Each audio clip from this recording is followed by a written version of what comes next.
Bonjour, mesdames et messieurs, vous êtes sur RTI 1. Merci de nous avoir choisis. Voici les titres de cette édition. Énergie électrique et développement, interconnexion des réseaux, inauguration lundi du centre d'interconnexion entre la Côte d'Ivoire et le Mali par les premiers ministres maliens, burkinabés et ivoiriens présents tous les trois à Sikasso dans le cadre de la signature de création de la zone SKBO. Le ministre Claude Izagde a présenté récemment la politique de développement du secteur de la construction, du logement, de l'assainissement et de l'urbanisme en Côte d'Ivoire.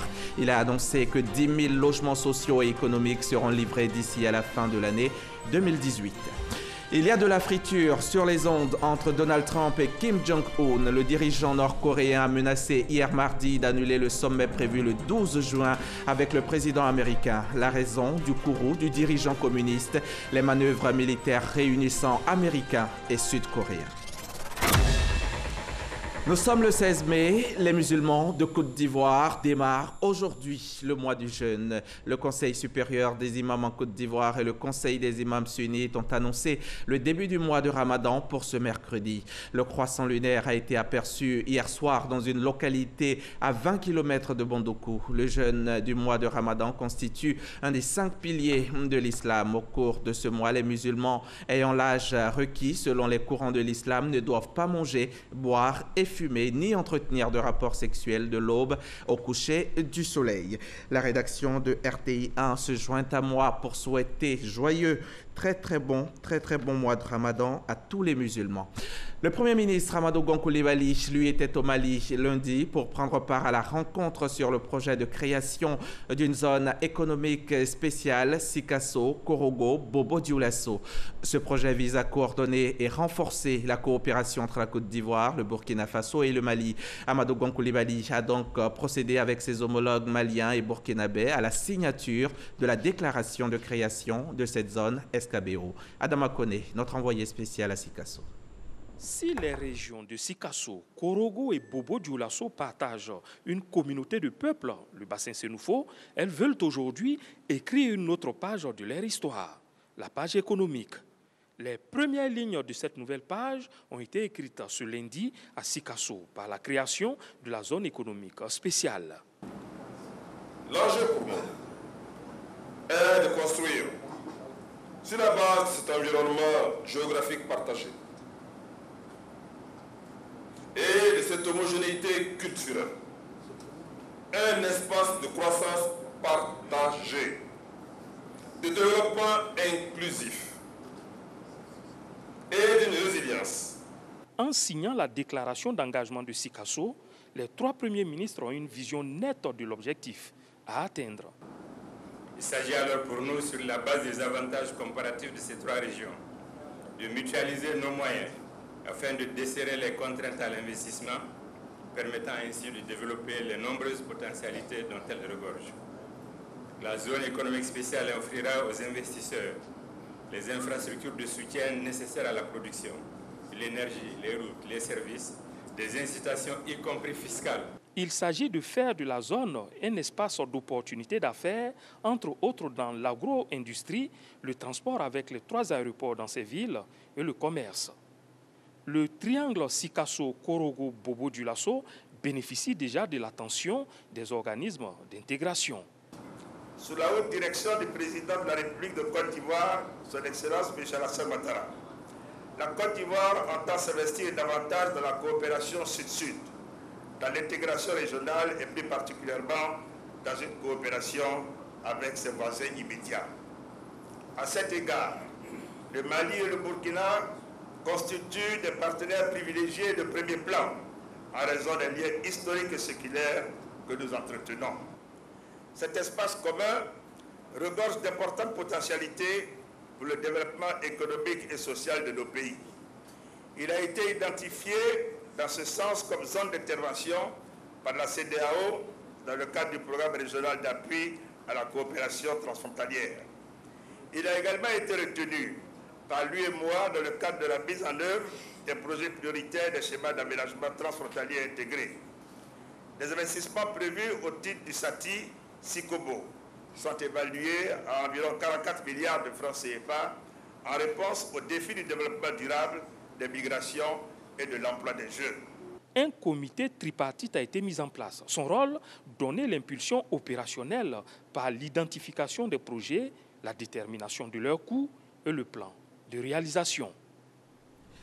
Et outre la signature de la déclaration de création de la zone SKBO, les trois premiers ministres ont profité de leur présence à Sikasso pour procéder à l'inauguration du centre d'interconnexion électrique entre le Mali et la Côte d'Ivoire, indiquant ainsi que la coopération entre les deux pays concerne également le secteur de l'électricité. On retrouve Adama Koné sur place. La Côte d'Ivoire, dans son rôle de pôle énergétique dans la sous-région. À Sikasso, dans le sud du Mali, l'interconnexion électrique a été célébrée. L'inauguration du centre de Nakoundiata, dans la périphérie de Sikasso, est apparue comme un exercice d'application de la déclaration sur la zone économique spéciale signée dans la matinée. Le gouvernement ivoirien a adopté un plan directeur production-transport d'énergie électrique qui prend en compte non seulement notre demande nationale d'énergie, mais également celle de la sous-région. Ce plan vise à atteindre une capacité de production d'électricité d'environ 4000 MW en 2020 et 6000 MW en 2030. À fin 2017, la Côte d'Ivoire a atteint une capacité installée de 2200 MW pour une pointe d'environ 1400 MW. La production brute d'électricité atteint 10 000 GWh, dont environ 15% ont été exportés principalement vers le Mali et vers le Burkina Faso. La coopération sur l'électricité entre la Côte d'Ivoire et le Mali date de 1996 et elle semble bien se porter à la lumière des chiffres. À fin avril 2018, la quantité cumulée d'énergie électrique fournie au Mali s'établit à plus de 1550 GWh.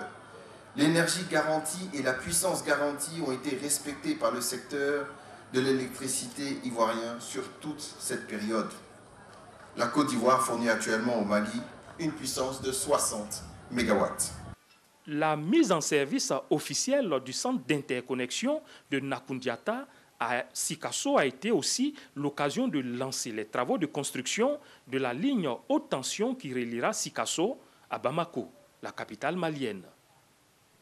Autre chose à présent, l'année dernière, en 2017, le gouvernement chinois a investi 2000 milliards de francs CFA en Afrique. Une performance que la Chine entend approfondir et qui nous amène à nous demander l'investissement étranger pourra-t-il favoriser le décollage de l'Afrique ou comment développer le continent par l'investissement? Ces questions étaient au centre d'un colloque ouvert hier mardi ici à Abidjan entre des experts africains et chinois en présence de notre reporter Francis Boifou. La Chine, de plus en plus présente en Afrique à travers le financement de projets dans les secteurs des minéraux, de l'agriculture, des infrastructures socio-économiques et autres. 20 000 milliards de francs CFA investis jusqu'en 2016 dans le cadre de la coopération avec le continent et 2 000 milliards de nos francs pour la seule année 2017. Disons, de la fin de cette année, nous allons concrétiser la mise en œuvre des différents projets avec un financement de 60 milliards de dollars américains. Soit 30 000 milliards de francs CFA pour booster le développement de l'Afrique. Le colloque, initié par l'ambassade de Chine en Côte d'Ivoire et le bureau d'études IPT Consulting, va poser les bases de l'approfondissement du financement et de l'investissement en Afrique les mois à venir. Le Premier ministre Amadou Gon Coulibaly salue l'excellence des relations entre la Côte d'Ivoire et la Chine. La Chine est devenue le troisième partenaire commercial de la Côte d'Ivoire avec un volume commercial bilatéral de 1,85 milliard de dollars US en 2017, en croissance de 10% par rapport à 2016. Il donne des indications quant au secteur à explorer en Afrique. L'Afrique, dans sa quête de développement, est à la recherche de partenaires économiques pouvant l'aider à relever le défi de la transformation structurelle des économies du continent. Le partenariat de l'Afrique avec la Chine ne sera bénéfique à moyen terme que s'il favorise cette transformation structurelle qui, de notre point de vue, passe par la transformation locale des produits de base, le transfert de technologies et le développement du capital humain, la facilitation des échanges et l'intégration des pays africains aux chaînes de valeur internationales, l'exploitation rationnelle des ressources naturelles dans une approche de développement durable, le développement et le financement des PME. Cette rencontre d'Abidjan s'inscrit dans le cadre du programme sino-africain d'échange et d'études. Les États-Unis d'Amérique sont aussi un partenaire de premier plan de la Côte d'Ivoire. L'attaché de défense de ce pays quitte la Côte d'Ivoire après y avoir séjourné 5 ans. Avant son départ, il a été élevé au rang de chevalier de l'Ordre du Mérite ivoirien par le ministre d'État, ministre de la Défense, Ahmed Bakayoko, qui a tenu à lui exprimer toute la reconnaissance et la gratitude de l'État ivoirien pour ses efforts de paix en Côte d'Ivoire. Le compte-rendu d'Abou Sanogo. La Côte d'Ivoire, le gouvernement du ministère de la Défense me charge de vous donner cette décoration pour marquer ce que vous avez pu apporter comme contribution dans la coopération entre les États-Unis d'Amérique et la Côte d'Ivoire. Fin de mission pour l'attaché de défense des États-Unis d'Amérique en Côte d'Ivoire. Le lieutenant-colonel Christopher Ginter quitte la Côte d'Ivoire après 5 années de service. Fait chevalier de l'Ordre du Mérite ivoirien par le ministre d'État, ministre de la Défense Ahmed Bakayoko, il a témoigné sa gratitude et sa reconnaissance à la Côte d'Ivoire, puis s'est félicité des efforts entrepris dans le domaine de la sécurité. Je suis très heureux de voir toutes les forces de sécurité impliquées et travailler ensemble pour faire de la Côte d'Ivoire un meilleur endroit. Avec les nouvelles formations, le nouvel équipement et des missions, l'armée va tout en avant. Le récent départ volontaire à la retraite, le bataillon projectable et des autres initiatives mises en place par M. le ministre ont de grands pas en avant dans la création de forces qui répondent aux besoins du public. On prit part à cette cérémonie d'adieu l'association des attachés de défense des ambassades accréditées en Côte d'Ivoire. Les Ivoiriens doivent être bien logés et dans des maisons décentes. C'est un vœu cher au gouvernement et il s'emploie à le réaliser. 10 000 logements sociaux et économiques seront livrés d'ici à la fin de cette année. L'annonce a été faite hier lundi par Claude Isagdé, le ministre de la Construction, du Logement, de l'Assainissement et de l'Urbanisme, qui était face aux acteurs des secteurs publics et privés de son département. Cela dans le cadre du dialogue État-secteur privé. Francis Boifo y a assisté pour RTI. Logements sociaux et économiques. Le gouvernement a décidé de mettre les bouchées doubles pour satisfaire les demandeurs. En 2017, nous avons livré aux alentours de 4 700 logements. Notre objectif pour 2018 est de livrer 10 000 logements. Et avec l'appui de l'État, Sikoji est en train de reprendre les programmes. Et nous enregistrons aussi de nouveaux promoteurs nationaux, locaux internationaux qui sont arrivés en Côte d'Ivoire pour pouvoir produire des maisons. Le président des promoteurs immobiliers agréés de Côte d'Ivoire invite les opérateurs à accompagner l'État. Il y a un cahier de charges qui a été mis en place. Il y a des engagements qui ont été pris vis-à-vis de l'État, vis-à-vis des acquéreurs. J'invite donc tous les promoteurs, quelle que soit la taille des promoteurs, de respecter ces engagements-là, d'être professionnels et de crédibiliser la profession que nous faisons. Invité dans le cadre de concertation État-secteur privé, le ministre de la Construction, du Logement, de l'Assainissement et de l'Urbanisme a annoncé un vaste programme d'assainissement avant de s'attaquer au projet d'urbanisation selon le nouveau schéma directeur de la ville d'Abidjan. Toujours en termes d'investissement, une mission commerciale autrichienne séjourne actuellement en Côte d'Ivoire. En quête de nouveaux débouchés, ces hommes d'affaires veulent investir dans divers secteurs d'activité, notamment technologiques, et veulent aussi participer à la construction des infrastructures sportives de la CAN Côte d'Ivoire 2021. Ils ont été reçus hier par Robert Begré-Mombé, le gouverneur du district d'Abidjan. L'enseigne Bakayoko. On connaît l'Autriche pour son expertise en matière de textile, notamment dans la fabrication de beaux basins brodés. Mais au district d'Abidjan, où la mission commerciale a été reçue, les 15 entreprises en prospection ont montré un intérêt vif pour la construction des infrastructures sportives liées à la Coupe d'Afrique, prévue en 2021 en Côte d'Ivoire. Nous avons amené plusieurs entreprises qui vont chercher des partenaires, des possibilités à contribuer à le développement, la préparation de ce grand événement en 2021. Mais l'expertise autrichienne étant mondialement reconnue dans d'autres domaines, comme la transformation agroalimentaire, l'aménagement urbain et les infrastructures socio-économiques, le gouverneur Beugre Mambé a invité ses hommes d'affaires à explorer ces champs. Et nous serons très heureux de collaborer avec ces entreprises parce qu'il y a beaucoup de choses à faire en Côte d'Ivoire et des opportunités sont nombreuses. Au plan commercial, la coopération entre Abidjan et Vienne reste à un niveau relativement faible et peu diversifié. De l'Autriche, la Côte d'Ivoire importe principalement du textile, des boissons et liquides alcooliques ainsi que du vinaigre. Quant aux exportations vers ce pays de l'Union européenne, elles se composent majoritairement de produits agricoles comme le café, le cacao, la noix de cajou, l'huile de palme et le melon. Tout cela pour moins de 20 milliards de francs CFA. Les entreprises marocaines sont aussi présentes en Côte d'Ivoire et elles se portent bien. La Chambre de commerce et d'industrie marocaine vient d'ailleurs d'organiser la première édition de la nuit de l'entreprise marocaine en Côte d'Ivoire. Une soirée pour célébrer la parfaite coopération entre les deux pays et surtout promouvoir l'implantation d'autres entreprises marocaines dans le pays. Le reportage de Nadia Eja dans un récit de Jean-Jacques Kouaméala.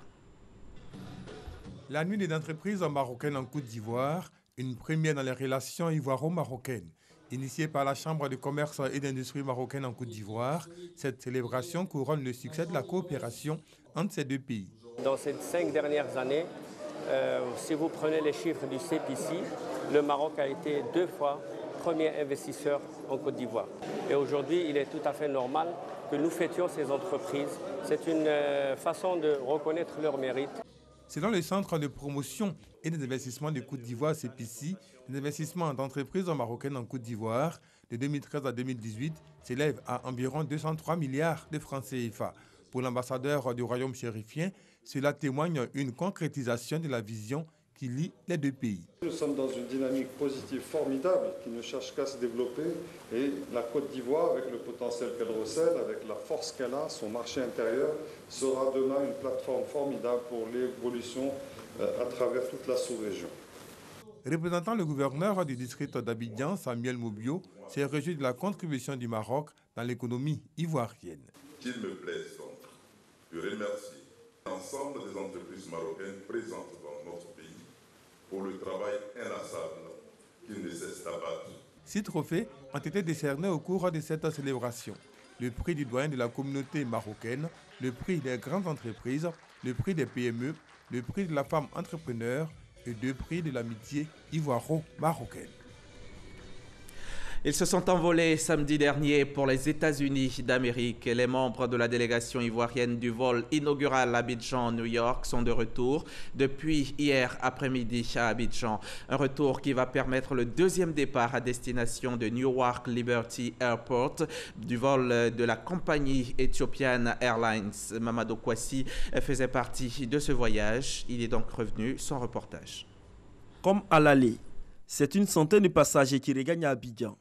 Parmi eux, une dizaine en transit pour des pays de la sous-région et qui découvrent cette nouvelle ligne. Au départ d'Abidjan, nous avons pu alimenter ce vol d'environ une vingtaine de passagers, dont 15 en provenance de Lagos. Et comme vous pouvez le constater également, nous sommes arrivés aujourd'hui vers 14h30 et il y a des passagers qui vont faire en correspondance, aller, disons, ce soir sur Dakar, Bamako, Lagos. Je viens de Dallas, le Texas, et je vais à Abidjan. Et vraiment, on est très heureux pour cette nouvelle ligne qui s'est ouverte. Et surtout, on espère qu'elle ne se refermera pas. C'est un soulagement pour nous autres qui allons sur Abidjan. Je rentre voir ma famille. Ça fait 3 ans que je suis aux États-Unis, me reposer un peu. Les passagers de ce vol direct, dont des responsables de l'aviation civile, s'engagent à accompagner la Côte d'Ivoire dans cette dynamique. C'est un véritable plaisir pour nous de constater aujourd'hui qu'un portail vient d'être ouvert, non seulement pour la Côte d'Ivoire, mais pour toute la CEDEAO. Donc c'est un plaisir, une grande victoire pour la Côte d'Ivoire. Et la SECNA, évidemment, s'associe à cette victoire. Le chef de la délégation ivoirienne, le ministre des Transports, Amadou Koné, s'est dit heureux du respect des engagements de chacune des parties dans la réalisation de ce projet. Cette ligne qui a été ouverte était très attendue et va donc marcher comme nous le souhaitons. Notre objectif, c'est de faire en sorte que d'ici la fin de l'année, nous augmentions donc la fréquence des vols donc sur les États-Unis, avec si possible des destinations donc différentes. Et puis d'ici, en tout cas pas longtemps, faire en sorte que nous puissions avoir un vol quotidien. En tout cas, l'engouement est là, le voyage est agréable, nous sommes rentrés tous satisfaits. Cet avion assurant le vol direct entre New York et Abidjan est à destination d'Addis Abeba. Il lui faudra encore 6 heures pour gagner la capitale éthiopienne. 8h57, c'est le temps mis par ce Boeing 787 de la compagnie Ethiopian Airlines pour assurer la liaison entre New York et Abidjan au lieu de 9h30. Nous sommes mercredi et comme chaque mercredi, vous allez le voir en image, chaque mercredi a lieu un conseil des ministres au palais de la présidence de la République en présence du chef de l'État, le président Alassane Ouattara. Le reportage vous sera proposé en intégralité ce soir dans le 20h. Venons-en à présent au forum sur la sécurité au travail. Forum initié récemment avec pour objectif de réduire au maximum les accidents par l'élaboration de mesures de protection lors du travail. Les recommandations de cette rencontre seront proposées aux autorités. Les précisions de notre reporter Abou Sanogo. Inculquer la culture de la prévention durable aux professionnels, aux chefs d'entreprise et pouvoirs publics en vue de promouvoir la réglementation en vigueur. Ce sont les enjeux de ce forum sur la santé et la sécurité au travail. L'application des lois sur la santé et la sécurité aux professionnels entend minimiser les risques et apporter des solutions techniques de protection des personnes et des biens. Nous avons organisé ce forum pour amener tous les professionnels de santé au travail à venir réfléchir sur la thématique de la maîtrise des risques dans le vocable d'un développement durable. Toutes les activités humaines comportent des risques et il est important d'évaluer exactement ces risques-là afin d'asseoir une stratégie de prévention pour le bonheur des travailleurs et éviter que ces travailleurs-là ne soient malades du fait du travail. À travers des panels et conférences autour du thème, la maîtrise des risques pour une prévention durable. Les recommandations issues de cette première édition seront soumises au pouvoir public. L'accident du travail, de façon générale, ce qu'il faut dire, c'est que ça fait partie du quotidien des travailleurs. Partout où il y a des hommes qui sont donc en situation de travail, il faut s'attendre que ces accidents surviennent, surtout lorsque certaines dispositions ne sont pas prises. C'est pour cette raison d'ailleurs que nous pensons que la gestion des risques professionnels devait faire partie intégrante des politiques publiques, les politiques mises en place dans les administrations publiques. Les accidents de circulation, les incendies, la cybercriminalité, les accidents du travail sont souvent les risques auxquels font face les travailleurs dans l'exercice du métier.